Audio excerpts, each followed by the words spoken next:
As we watch this, I want to point out that we learned today that the family of Martin Luther King, and we cannot forget that this is not only Inauguration Day, but also Martin Luther King Day, so historically doubly resonant.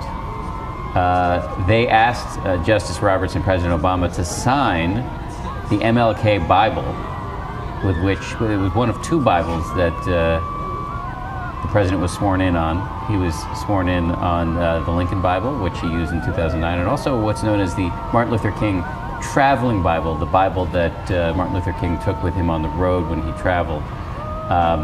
So the King family has asked that both men sign that Bible, so obviously this is a hugely important day to that family that has already had a massive dose of history.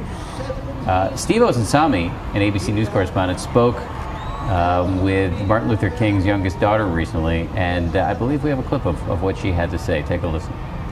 You are the daughter of a man who is so important to so many people. How is it bearing that legacy? How do you carry that? Anything to compare it to, because this is all I've ever known. I've always been my dad and my mom's child, and I grew up with this experience of my father being taken from us and trying to evolve to a place where I fully understood that. So it wasn't really until probably around the age of 16 where I even grasped the significance of who he was. Did you ever feel like you couldn't make a mistake? Yeah, that's probably why I'm a perfectionist today. The level of self-criticism is extremely high. Even people who say we don't represent the legacy, well, they're not like mom and dad. Well, I'm not supposed to be, I'm Bernice. That kind of pressure and those expectations,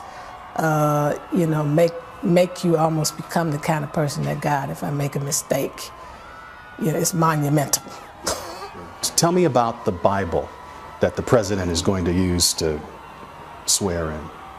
Well, it's a 59-year-old Bible, at least. We know that. It's at least 59 years old because inside of it, my father has several markings of dates. During the inauguration, when you see the president put his hand on that Bible, what will it mean for you personally? Well, I mean, as a minister, it's very special to me because I always want people to remember that my father was first and foremost a minister. He was a pastor. In fact, he always said he just wanted to be a great pastor. And I think he was an exemplary pastor, not just of a church, but perhaps of a nation. And that the leader of the free world has asked to use it in his inauguration, very symbolic, the importance of connecting with that legacy and the inspiration of that legacy. Does the fact that this inauguration is taking place on the King holiday have extra significance to you? The fact that there is the collision of those dates in this 50th anniversary year is an affirmation of that movement, and that it was not in vain, that movement is critical to this nation. We still have a long way to go, but we're celebrating so much progress that we have made. Thank God Almighty!